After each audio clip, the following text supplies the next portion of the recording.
Assalamualaikum warahmatullahi wabarakatuh. Baru saja tadi Syekh Ali bersama Ustadz Taufikur Rahman menjelaskan tentang Allah sengaja menciptakan perbedaan di dunia ini, tapi begitulah cara Allah agar menjadikan dunia ini hidup secara dinamis. Tetapi yang jelas, satu hal yang ditekankan di dalam agama kita bahwa yang paling baik di hadapan Allah adalah yang paling bertakwa. Assalamualaikum Syekh Ali. Waalaikumsalam warahmatullahi Kalau kita memahami ayat ini, pada saat pertama sapaannya ya adalah ya ayuhan nas, bukan ya ayyuhalladzina amanu. Lantas mengapa Allah menekankan yang paling bertakwa di hadapan Allah, yang paling mulia di hadapan Allah adalah yang paling bertakwa. Nah, ini artinya orang harus diawali dulu dengan beriman terlebih dahulu, atau seperti apa pemahamannya, saya?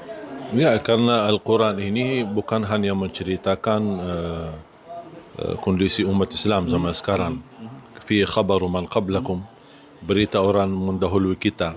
Jadi dari ummah-ummah yang terdahulu, kalau ada di antara mereka yang takwa Nasrani, yang takwa Yahudi, yang takwa dalam agamanya dan kepercayaannya, pasti akan menjadi mulia di sisi Allah Subhanahu wa taala.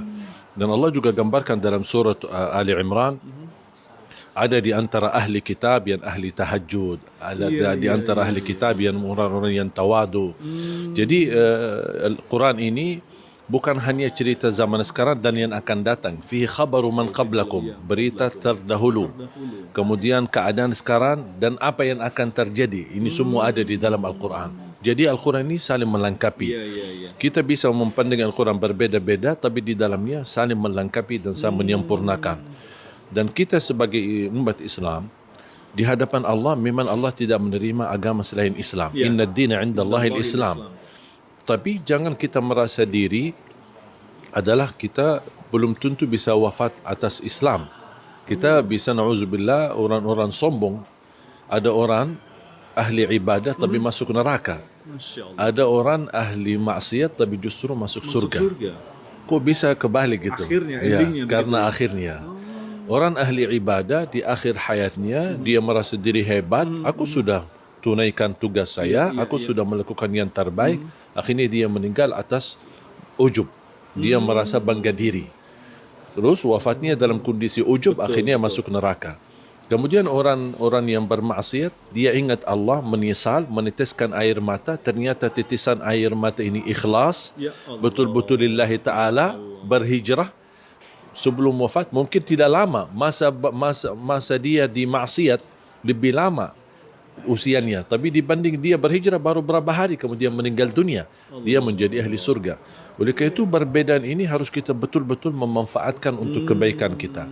Nah, kalau kita lihat kasus yang terjadi di Amerika kemarin, orang kulit hitam, ya kan, George Floyd yang akhirnya meninggal oleh seorang polisi yang berkulit putih. Nah, ini akhirnya kan memunculkan perbedaan bahwa entah ini bagaimana manusia pada awalnya menciptakan strata yang diciptakan sendiri.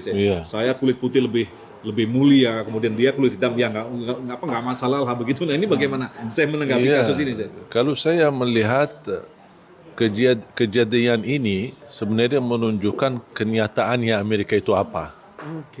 Ya, bagi saya pribadi, karena mohon maaf banyak orang Islam tertipu dengan Amerika. Dia merasa Amerika negara yang adil, Amerika negara yang berbudaya, terus kita lihat.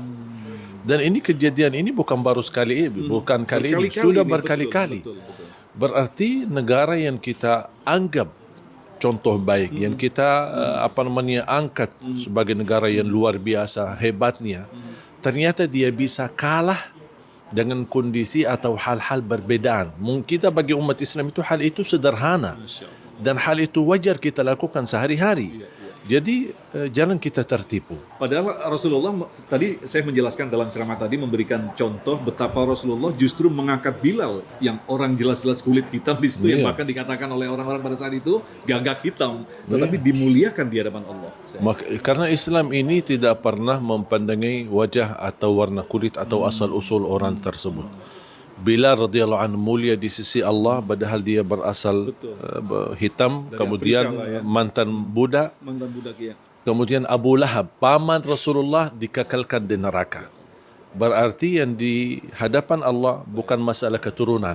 Siapa asal kita Allah tidak peduli.